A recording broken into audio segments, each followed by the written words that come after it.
Hello বন্ধুরা, কেমন আছেন? নিশ্চয়ই ভালো আছেন। আমিও ভালো আছি। আর চলে এসেছি আর একটা নতুন ভিডিও নিয়ে আর আমার ছাদ বাগানে। ছাদ বাগানে আমাদের প্রত্যেকটা দিন যেন ব্যস্ততায় কাটে। তো এই প্রত্যেকটা দিন এই ব্যস্ততাকে একটু কমানোর জন্য আমরা চেষ্টা করি কিভাবে কাজ করলে একটু খাটনিটা কমে। আমরা যখনই ছাদ বাগানে আসি অনেকটা সময় কিন্তু এদের সঙ্গে কাটানো, এই গাছদের সঙ্গে কাটাতে খুব ভালো লাগে। আর গাছদের সঙ্গে কাটাতে কাটাতেই কিছু কাজও করে নেওয়া যেতে পারে। ভালো লাগা যেমন আছে, তার সাথে সাথে যদি এই কাজগুলো আমরা করতে থাকি, এই যে আপনাদেরকে গাছ দেখাতে দেখাতে আমি এই যে হাত দিয়ে আমার যে গাছগুলোর পাতাগুলো হলুদ হয়ে গেছে, একটু পোকা লেগে গেছে, আগাছা হয়ে গেছে, সব কিছু যতটা পারছি এগুলোকে তুলে ফেলে দিচ্ছি। এভাবেই প্রত্যেক দিন যখন আপনি ছাদ বাগানে আসবেন তখন গাছপালা তো অবশ্যই দেখবেন, আর তার সাথে সাথে এই কাজগুলো অবশ্যই করে নেবেন। এখানে আমি নয়নতারা যে গাছগুলো লাগিয়েছিলাম সেগুলো কত সুন্দর ডালপালা ছাড়ছে। নিশ্চয় কিছুদিনের মধ্যে কুড়ি আসবে, ফুল ফুটবে। এই তো আমার জবা গাছ, এখানে ফুল ফুটেছে। আর এই পাতাগুলো যখন হলুদ হয়ে যায়, কুঁড়িগুলো যখন শুকিয়ে যায়, মানে পরের দিন সেগুলোকে তুলে ফেলে দিতে হবে। এই ছোট ছোট কাজগুলোকে আমরা যদি সঙ্গে সঙ্গে দেখার সঙ্গে সঙ্গে করে ফেলি তাহলে কিন্তু আমাদের কাজটা অনেকটা কমে যায়। আর সেই মতোই আমি কিন্তু আপনাদের সঙ্গে গল্প করতে করতেই এই কাজগুলো করে ফেলছি। ডালিয়া গাছটা এখন অনেকটাই খারাপ অবস্থা, তবুও যদি আর কোনো ফুল ফোটে সেজন্য রেখে দিয়েছি। আর এই যে বস্তাতে পুঁই গাছ লাগিয়েছিলাম সেগুলোকে এখন দেখা যাচ্ছে অল্প অল্প হচ্ছে। এখানেও যে অ্যালামন্ডা ফুলটা ফুটেছে, এই যে বাসি ফুলটা আমি ফেলে দিলাম। গাছপালা দেখতে দেখতেই এই কাজগুলো করে নিলে কিন্তু আপনাদের ছাদ বাগানের কাজটা অনেকটাই কমে যাবে। আর গাছপালাগুলো দেখা তো প্রত্যেক দিন দরকার, কারণ হচ্ছে এই গাছপালার কোথায় পোকা লেগেছে, কোন গাছে কি দরকার, সব কিছুই কিন্তু আমাদের এই না দেখলে হয় না। আর দেখার সময় কিন্তু আমাদের মনের আনন্দটাও থাকে, কারণ এই যে বেলি ফুলের যে নতুন কুঁড়ি আসছে, নতুন শাখা পোশাকা আসছে, সেগুলো দেখে কিন্তু আনন্দ হচ্ছে, কারণ ভবিষ্যতে ফুল পাওয়া যাবে। এইভাবে আমি গাছেদেরকে এরকম টাচ করে করে এরকমভাবে দেখি, আর তাদের সাথে নিজের যে একাত্মতা সেটা আমি এদের সঙ্গে গড়ে তুলি। এই জন্যই তো গাছগুলো হয়তো আমার ভালোবাসায় একটু প্রাণ পায়। আর এদের সঙ্গে সময় কাটাতে কার না ভালো লাগে, আর এই ভালো লাগার জন্যই তো গাছ করা। আর চলে এসেছি আর একটা অন্য প্রান্তে। এই যে এখানে গাছটা, যে কুমড়ো গাছটা হয়েছে সেখানে দুটো গাছ হয়েছে, তো একটা গাছকে সুন্দরভাবে বাড়তে দিচ্ছি, আর একটা গাছকে তুলে দিলাম, কারণ তাতে করে এটা ভালো করে খাবার পাবে। আমি কুমড়ো গাছ লাগাইনি, বীজ লাগাইনি, এটা আপনা আপনি হয়ে গেছে সবজির খোসা থেকে। আর এখানে যে লিলি ফুলের গাছগুলোর ফুল হয়েছিল সেগুলো এখন ফুল ফোটা অনেক দিন ছিল, এখন এগুলো মরে যাচ্ছে। তো এই ডালপালাগুলোকে সঙ্গে সঙ্গে আমি কেটে নিয়ে এগুলোকে যে কম্পোস্ট সার করতে দিয়ে দিব। এই বস্তার মধ্যে অল্প অল্প করে আমি জমিয়ে রাখি। এইভাবে একটা জায়গা করে নিতে পারেন আপনারা, যেখানে এই যে যেগুলো ডালপালা পাতা সেগুলো সঙ্গে সঙ্গে পরিষ্কার করে নিতে পারেন। আজকে আমি এই যে যত কুমড়োর গাছ আছে, কিছু কিছু গাছ এক্সট্রা হয়েছে, এক্সট্রা বলতে একটু বেশি হয়েছে, যেহেতু এগুলো বীজ থেকে হয়েছে, সবজির খোসা থেকে হয়েছে। তো এগুলোতে তো অনেকটা খাবার নিয়ে নিবে অন্য গাছেদের, সেজন্য আমি এগুলোকে কিছু কিছু জায়গা থেকে সরিয়ে ফেলছি। আর সরিয়ে ফেলা মানেই জায়গাটা পরিষ্কার হচ্ছে, তার সাথে সাথে এই যে সবজিটা আমার হয়ে গেল। আমার আজকের রান্নার মেনুতে অবশ্যই কুমড়ো শাক থাকছে। আর এই যে এখানেও দেখুন অনেকগুলো ডালপালা এদিক ওদিক চলে গেছে, আর অনেকটা গ্রো ব্যাগেই, অনেকটা যে টবের মধ্যে আমার কুমড়ো গাছ হয়ে গেছে। তো আজকে ভাবছি এই কুমড়ো গাছগুলোকে এই কচি থাকতে থাকতে কিছুটা আমি কেটে দিব। আর এই যে কাটলে পরে কিন্তু এগুলো থেকে ডালপালা বেরোয়। আর কিছু কিছু গ্রো ব্যাগে যে কুমড়ো গাছ হয়েছে সেগুলো তুলে দিচ্ছি, কারণ সেগুলোতে অন্য গাছ আমাকে লাগাতে হবে। কারণ শুধুমাত্র কুমড়ো গাছ লাগালে আমার গ্রো ব্যাগগুলো একটু মানে ভরাট হয়ে যাচ্ছে, অন্য কিছু গাছ লাগাতে পারছি না। আর সেই জন্যই আমি এই কাজটা আজকে করে নিচ্ছি। এরকমভাবেই আমাদের প্রত্যেকদিনকার প্রয়োজন মিটে যাচ্ছে, তার সাথে সাথে পরিষ্কারও হয়ে যাচ্ছে। ছাদ বাগান কিন্তু প্রত্যেক দিনই পাল্টাতে থাকে, কারণ আমরা এই যে প্রত্যেক দিন ছোটো ছোটো কাজগুলো করতে থাকি, সেই জন্য আজকে যেই ছাদ বাগানটা আছে হয়তো 10 দিন পরে বা 7 দিন পরে সেই ছাদ বাগানটা অনেকটাই পাল্টে যাবে। কারণ কিছু গাছ হয়তো হয়ে যাবে আর সেটা লাগবে না এই সিজনে। যেমন গাঁদা ফুলের গাছ হয়ে গেছে, যেমন দেখলেন লিলি ফুলের যেগুলো ফুল ফোটা হয়ে গেল আমি কেটে দিলাম, এখন আর লিলি ফুলটা সেরকমভাবে হবে না। তো এরকমভাবে 7 দিন 10 দিন পর পরই দেখবেন যে আপনার ছাদ বাগানটা চেঞ্জ হতে আছে।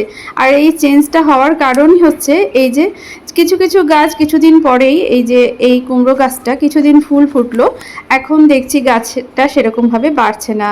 আর সেজন্য আমি অনেকটাই কেটে ফেলেছি, দেখা যাক বাড়বে কি না, না হলে কিন্তু আমাকে পুরোটা তুলেই ফেলতে হবে। আর এই যে এখানে আবার করলা হয়েছে, যেই গাছটাতে এক সময় করলা হতো না এখন আবার নতুন করে করলা হতে শুরু করে দিয়েছে। আর যখন করলা হতে শুরু করে দিয়েছে তখন কিন্তু এখানে একটু ফুল ফোটাও কমে গেছে, আগে যে হারে এখানে ফুল ফুটতো সেটা কমে গেছে, যেহেতু এনার্জিটা এই যে করলা হতে নিয়ে নিচ্ছে। তো এই যে এতগুলো আমার কুমড়ো শাক পাতা হয়ে গেল। তো এখান থেকে শাক পাতা আলাদা করে নিয়ে আমি এগুলোকে রান্নার কাজে লাগাবো, কারণ আলাদা করে শাকও খাবো, আবার যে ডাটা আছে সেগুলোকে ঘন্ট করে খাবো। তো এইভাবে আমি রেডি করে নিয়েছি রান্নাঘরে এসে। তো এই তো আমার হয়ে গেল। এবার আবার এসেছি ছাদ বাগানে। ছাদ বাগানে যখনই সময় পাই তখন আসি আর ছাদ বাগানটাকে একবার করে দেখি যে কোথায় কি অসুবিধা আছে। এই যে লিলি ফুলগুলো আপনাদের সঙ্গে আবার শেয়ার করলাম যে এখনও এটা ফুটে আছে, এগুলো কিছুদিন পর্যন্ত ফুটে থাকে, আবার সময় হয়ে গেলে এগুলো আবার শেষ হয়ে যাবে। এখন যখন আপনাদের সঙ্গে কথা বলছি তখন কিন্তু আমার লিলি ফুলগুলো আর নেই বলতে একদমই শেষ হয়ে গেছে। তো এই তো এইভাবে ছাদ বাগান কিন্তু চেঞ্জ হতেই থাকে, যেটা বলছিলাম। আর এই যে গাঁদা ফুলের গাছগুলো এখন সময় হয়ে গেছে, তো আমি ভাবছি যে এখান থেকেও যেহেতু আর সেরকমভাবে ফুল পাওয়া যাচ্ছে না, তো কিছুটা ফুল যেগুলো আছে সেগুলো তুলে নিয়ে এই যে গ্রো ব্যাগগুলো আছে সেগুলোকে আবার নতুন করে রিচার্জ করে আবার নতুন গ্রো ব্যাগ তৈরি করব। নতুন গ্রো ব্যাগে নিশ্চয়ই নতুন সবজি থাকবে। এই যে গরমে এখন যে করলা গাছ, ঢ্যাঁড়স গাছ, প্রচুর ঢ্যাঁড়স গাছের চারা বেরিয়েছে, সেগুলো লাগানোর এখন দরকার আছে। তো নতুন নতুন গ্রো ব্যাগে কিন্তু এই জিনিসগুলো আমাদেরকে করতে হবে। আর এই যে টবগুলো খালি করেছি কিছু কিছু, সেখানে কিন্তু আমি কিছু গাছ লাগাবো, নয়নতারা ফুলের গাছ লাগাবো ভেবেছি। আর এগুলো হচ্ছে সূর্যমুখী ফুলের গাছ, যেগুলো সুন্দর লেগে গেছে। আর এই যে গাঁদা ফুল, ভেবেছি একটা টবের মধ্যে আপাতত গাঁদা ফুলের গাছগুলোকে রাখবো যতদিন থাকে, কারণ কিছুটা হলেও পুজোর প্রয়োজন তো মেটে। আর সন্ধ্যাবেলায় চলে এসেছিলাম, সন্ধ্যা বলতে বিকালই জল দিতে চলে এসেছি, কারণ প্রত্যেক দিনই আমাদের এই সময়টা একটু জল দেওয়া ভালো। গরমের দিনে তো আরও জলের টান পড়ে। তো এই যে আমি কিন্তু এখানে খোল ভিজিয়ে রেখেছি, তো অনেকটা পরিমাণে আছে বলে এইরকমভাবে ভিজে গেছে, ফুলে গেছে পুরোটা। তো অল্প অল্প করে এই সময় খোল ভিজানো জল দিব, যাতে করে গাছগুলো একটু করে খাবার পায়। তো এই তো জল দিতে দিতেই কিন্তু গাছেদের খাবার দেওয়াও হয়ে যাবে। এই কাজটা একটু কঠিন হতে পারে, কারণ হচ্ছে এখানে আমি পাইপ ব্যবহার করতে পারবো না, এখানে আমাকে মগে করেই জলটা দিতে হবে। তো একটুখানি হয়তো আপনাদের কাছে কঠিন লাগতে পারে, কিন্তু এই কাজটা করলে পরে গাছেরা কিন্তু একটু খাবার পাবে। গাছেদের খাবারের জন্য কিন্তু আমাদেরকে এইটুকুন কষ্ট তো করতেই হবে। তো এইভাবে জল ভরে নিয়ে অল্প একটু খোল ভিজানো জল দিয়ে আমি প্রত্যেকটা গাছে দিয়ে দিব। এই গরমের সময় গাছকে একটু স্নান করিয়ে দিলে ভালো হয়, তবে খোল ধোয়া যে খোল দেওয়া যে জলটা আছে সেটা দিয়ে স্নান না করালেও চলে, একটু প্লেন জল আছে সেগুলো দিয়ে আপনারা পরে স্নান করিয়ে দিতে পারেন। আর এই যে টমেটো, আমার এখনও গাছে টমেটো হচ্ছে, যেটাকেও পরবর্তীতে হয়তো তুলে দিব। এখানে কিছু গাছ আছে যেগুলো এখন প্রায় শেষের পথে, সেগুলোকেও তুলে দিতে হবে। তো কিছুদিন যতদিন চলছে ততদিন তো থাকুক, তা আবার কিছুদিন পরে এগুলো যখন খালি হয়ে যাবে, এগুলো যখন আর হবে না, যেহেতু শীতের ফুল, তো সেগুলোকে আবার নতুন করে অন্য গাছ লাগাতে হবে। এইভাবে আমরা কিন্তু ছোট ছোট কাজ করেই কিন্তু বাগান করতে পারি। এই গাছটা কিন্তু আমি দেখতে পাচ্ছি সেরকমভাবে আর বাড়ছে না, আর অনেকগুলো তারাগাঁদা ফুলের গাছ হয়ে গেছে, তো ভাবছি এটাকেও তুলে ফেলে দিব, যেহেতু কিন্তু এখন সময় নেই, সেজন্য এখন আপাতত রেখে দিলাম। তো এখন প্রত্যেকটা গাছে আমি জল দিয়ে দিচ্ছি। আর পরের দিন চলে এসেছি এই যে সবজি খোসা নিয়ে রান্নাঘর থেকে, আর একটা আটার প্যাকেট। এই সব কিছুই কিন্তু আমরা ছাদ বাগানে ব্যবহার করতে পারি। সেটা তো অবশ্যই আপনারা করেন যারা ছাদ বাগান করেন। আর এই সবজিগুলো আমি এই যে বস্তার মধ্যে দিতে থাকবো, এর মধ্যে দিতে দিতে একটু মাটিও দিব, যাতে করে এগুলো তাড়াতাড়ি করে পচতে থাকে। এইগুলো কিন্তু গাছেদের জন্য খুবই ভালো খাবার, আর সেজন্যই আমি এই কাজটা করি। আর এই যে দেখছেন এখানে একটা ঢ্যাঁড়স গাছ হয়েছে, লঙ্কার গাছ আর শিম গাছ। শিম গাছটাকে তো আগেই বলেছি যে রেখে দিয়েছি, পরের বার যখন শীতকালে যখন প্রথম শিম পাবো তখন কিন্তু ভালো লাগবে, কারণ আমাকে আলাদা করে আর গাছ লাগাতে হবে না। যদিও আমি যে বীজ আছে সেটা রেখে দিয়েছি, তো এখান থেকেও ভাবছি যদি পাওয়া যায় শিম আগে আগে, চারা ওঠার আগে, সেই জন্য এটাকে রেখে দিয়েছি। শুনেছিলাম যে শিম গাছ কয়েকবার শিম দেয়, তো সেই জন্যই রেখেছি। আর এই যে এখানে লাউ গাছ হয়েছে, সেই লাউ গাছটাকে আমি তুলে নিব, একটা গাছ তুলে নিব, আর একটা গাছ আমি এখানে রেখে দেব। আর এই গ্রো ব্যাগটাকে একটু খালি করে নিব। খালি করব বলতে এখানে যে আলু শাকগুলো আছে, আলু বলতে মিষ্টি আলুর শাক, মিষ্টি আলু লাগিয়েছিলাম, তার থেকে এত শাক হচ্ছে যে সেগুলো একদম পুরো গ্রো ব্যাগ ভরে গেছে। এখানে দুটো লাউয়ের গাছ হয়েছিল, চারা হয়েছিল, তো একটা চারা আমি তুলে এই জায়গাতে এই গ্রো ব্যাগটা নতুন তৈরি করেছিলাম, সেই নিচের দিকে শুকনো ডালপালা, সবজির খোসা, উপরের দিকে মাটি দিয়ে এটাকে তৈরি করেছি। তো এখানে একটা লাউ গাছ লাগিয়ে দিলাম, আর পাশে একটা ঝিঙে গাছ আছে। আর তারপরে চলে এসেছি এই যে বীজ, এগুলো হচ্ছে ঢ্যাঁড়সের বীজ, যেগুলোকে আমি এখানে ছড়িয়ে দিলাম। অনেক বীজ আছে যেগুলো আগের বছর আমি কালেক্ট করে রেখেছিলাম, আমারই বাগানের যে বীজ, সেই বীজগুলোকেই এখন ছড়িয়ে দিলাম। কারণ আগের বার আমার বীজগুলো যে বেরিয়েছিল গাছগুলো, সেগুলো কিন্তু মরে গেছে, ঠিকভাবে বাড়েনি। কিছু কিছু বেড়েছে, 4-5টা হয়তো ঠিকঠাক হয়েছে, আর বেশিরভাগটাই কিন্তু আমি চারা তৈরি করতে পারিনি। তো সেই জন্য আমি বেশি করে যতগুলো আছে বীজ সবগুলোকেই মোটামুটি ছড়িয়ে দেওয়ার চেষ্টা করব, যাতে করে আর তো বেশি সময় নেই। তো সেই জন্য এগুলোকে তৈরি করার জন্য আমি এগুলোকে এখন দিয়ে দিলাম। এখানে যেহেতু এখনও গাছগুলো ছোট আছে, তো বীজ থেকে চারা বেরিয়ে যাবে। আর এই যে ছোট ছোট যে কন্টেনারগুলো আমি যে গাছ লাগিয়েছিলাম, সেই এই কন্টেনারগুলোকে, যেহেতু গাছগুলো এখন আর ভালো হচ্ছে না, সবগুলোকে খালি করব। আর খালি করে নিয়ে এখানে আবার নতুন করে মাটি দিয়ে ছোট ছোট চারা লাগাবো। আর এগুলো গাছ এখনও মনে হচ্ছে ফুল ফুটছে, তবু রাখবো না, কারণ নয়নতারা বলছি, তারাগাঁদা ফুলের অনেক গাছ হয়েছে, সেই গাছগুলোই আমি রাখবো। আর এখান থেকে সবগুলো সুন্দরভাবে তুলে নিয়ে আবার নতুন করে মাটি ভরে দেব। এই যে আমি মোটামুটি রেডি করে নিয়েছি। আর এই যে আমার যে চারা, সেটা হচ্ছে এইখানে নয়নতারা ফুলের যেগুলো স্পেশাল, আমার যে ফুলগুলো আছে সেই ফুলগুলোর যে বীজ আমি ছড়িয়েছিলাম, সেই বীজ থেকেই আমি যে চারা পেয়েছি সেই বীজগুলো ভাবছি লাগিয়ে দিব। চারাগুলো লাগিয়ে দিব। এই চারাগুলো জানি না সেটা কী ধরনের হবে, তবে যে টগর ফুলের গোড়াতে ছিল সেগুলোই আমার একটু অন্য ধরনের বীজ ছিল, যেগুলো ওই যে ভেতরে একটু ফুটকি ফুটকি সাদা রঙের, মানে রানী কালারের মধ্যে, তো সেগুলোই ছিল। দেখা যাক কেমন হয়, কোনটা কেমন হয়। তো নয়নতারা ফুল তো দেখতে ভালোই লাগে। আর এই যে আমার যে 3টে ঢ্যাঁড়স গাছ হয়েছে, সেখান থেকে আমি ঢ্যাঁড়স মোটামুটি 1-2টো করে পাচ্ছি, যেহেতু ঢ্যাঁড়স গাছ খুব তাড়াতাড়ি বাড়ে। আর এখান থেকে উচ্ছে পাওয়া আমার শুরু হয়ে গেছে।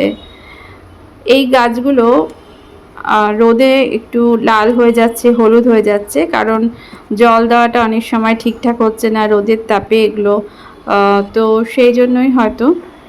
তবুও দেখুন আমি অনেকগুলোই উচ্ছে পেয়ে গেছি। আরও অফ ক্যামেরাতে কিছু উচ্ছে তোলা হয়েছে, যেগুলো আপনাদের সঙ্গে শেয়ার করতে পারিনি। আর টমেটো এখানে আরও কিছুদিন পরে এটা দেখাচ্ছি, যেহেতু সেজন্য এখান থেকে একটু লাল হয়ে গেছে, সেগুলোকে একটু তুলে নিব। এই টমেটোর গাছগুলোকেও কিন্তু আমি কিছুদিনের মধ্যেই তুলে দিব, কারণ এই গাছটা মোটামুটি শেষের পথে, আর এগুলো বেশি দিন চলবে না। তো আজকেই এটাকে তুলে ফেলছি, তুলে একটু গোড়া শুদ্ধই রেখে দিব, পরে এই টমেটোগুলো হয়তো নিয়ে নিব।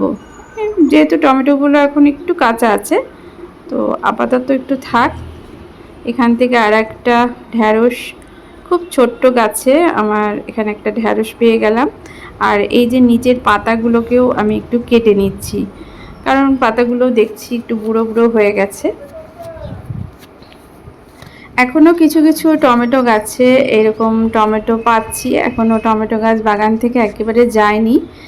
আর এই যে কাজগুলো, যেগুলো হচ্ছে এই যে যখনই লিলি ফুলের বাল্বগুলোর ফোটা শেষ হয়ে যাচ্ছে, মরে যাচ্ছে ফুলগুলো, তখন আমি এগুলোকে গোড়া থেকে কেটে দিচ্ছি। যদি এখান থেকে আবার মানে বাল্ব বেরোয়, তো এই কাজটা করলে পরে কিন্তু এই এনার্জিটা পাবে গাছটা। তো দেখা যাক, এখন তো মনে হচ্ছে সবগুলো ফুল ফোটা হয়ে গেছে, এগুলো মরে গেলেই হয়তো আর পাবো না। কিন্তু একবার আমি দেখেছিলাম যে বর্ষাকালের দিকে যখন বৃষ্টিটা একটু বেশি হয়, তখনও কিন্তু এই ফুলটা আবার নতুন বাল বেরোয়।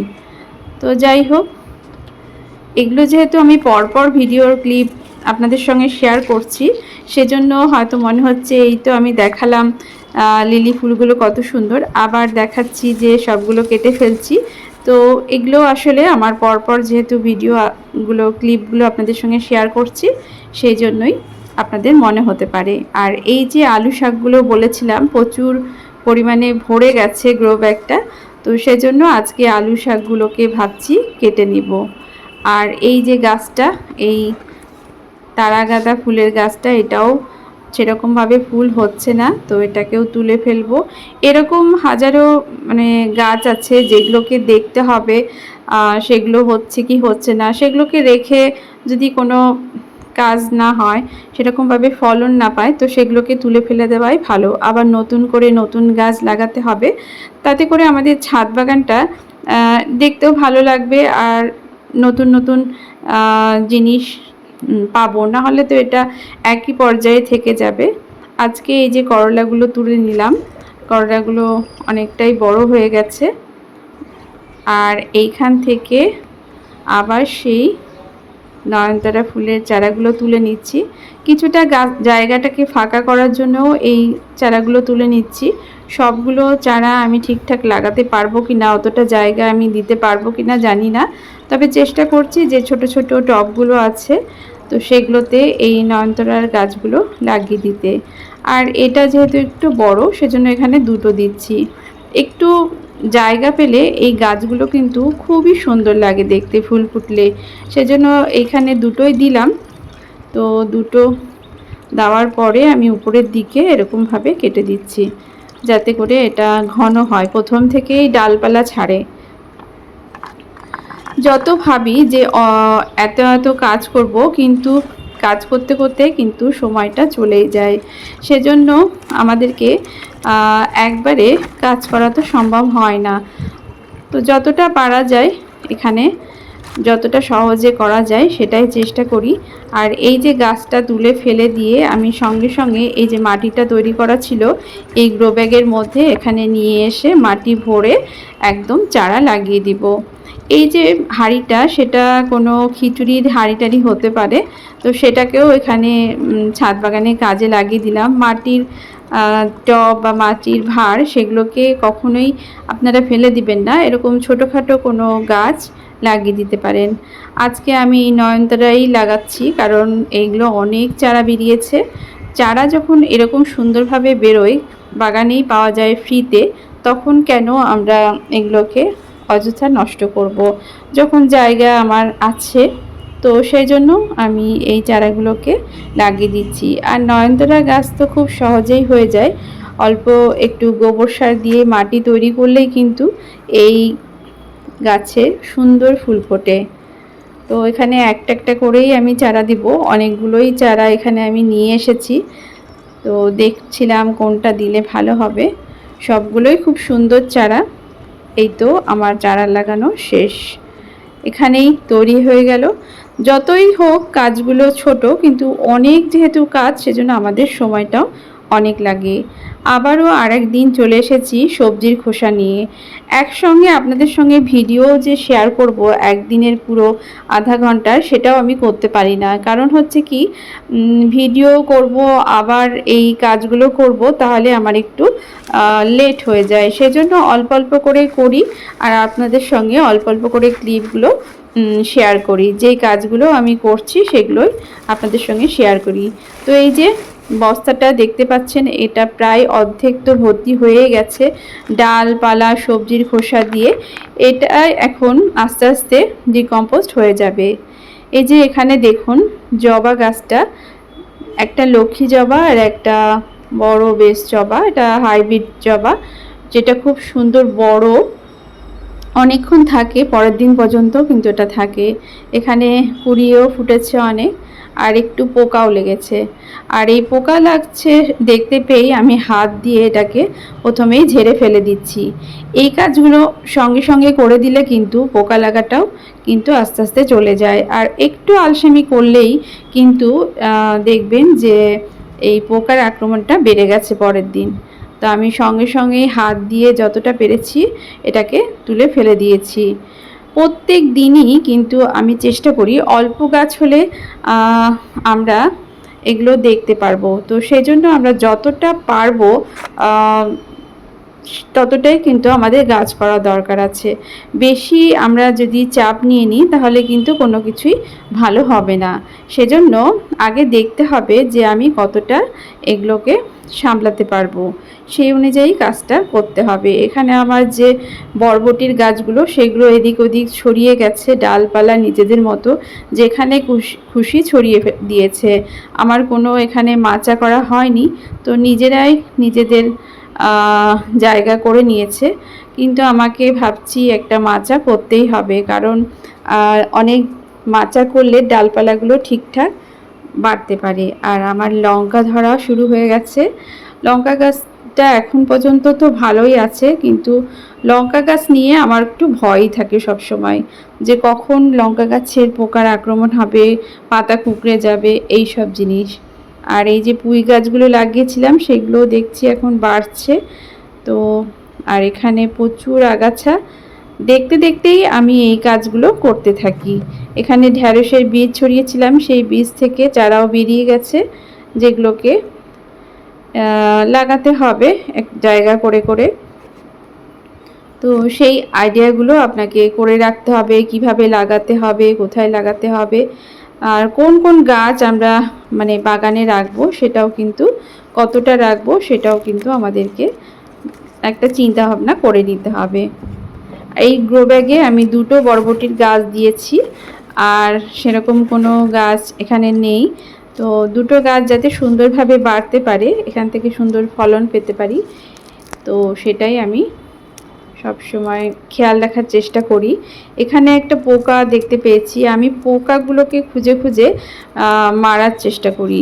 তার সঙ্গে কোনো দয়া মায়া করার একদমই আমার চিন্তাভাবনা থাকে না, কারণ এগুলো আমার গাছকে অকারণে এত মানে নষ্ট করে দিচ্ছে যে এগুলোর সঙ্গে এই ব্যবহারটাই আমি করছি আজকাল। আর এই যে আলুর শাকগুলো ডালপালা ছড়িয়ে পুরো ভর্তি করে দিয়েছে, আমি কাঁচি নিয়ে এসে পুরো ডালপালা কেটে দিব। এই ডালপালাগুলোকে কেটে দিয়ে আবার যদি আমি গ্রো ব্যাগে দিয়ে দিই, আবার কিন্তু কিছুদিনের মধ্যে সেই ডালপালা থেকে আবার সুন্দর শাক হয়ে যাবে। শুধুমাত্র শাক খাওয়ার জন্য যদি আপনারা ব্যবহার করেন তাহলে আলুর শাক কিন্তু খুবই ভালো। এটা আলু যদি নাও পাই, এই শাকগুলো খেতে এত টেস্টি হয় যে কি বলবো, খুবই ভালো লাগে খেতে, আর কি নরম খেতে। এই যে ডালপালা কেটে জায়গাটা পরিষ্কার করে দিলাম। এখানে একটা লাউ গাছ আছে, এটাকে একটু বাড়তে দিতে হবে, তো আজকে একটু খোল জলই আমি এখানে দিয়ে দিলাম। আজকে আমি আপনাদের সঙ্গে আমার প্রত্যেক দিনকার ছোট ছোট কাজগুলো শেয়ার করলাম। কেমন লাগলো এই জিনিসগুলো, এই ভিডিওটা কেমন লাগলো আপনাদের অবশ্যই কমেন্ট করে জানাবেন, আর ভালো লাগলে অবশ্যই একটা লাইক করে দিবেন। আর এভাবেই যারা যারা আমার ভিডিও দেখেন তারা আমার পাশে থাকবেন। টাটা।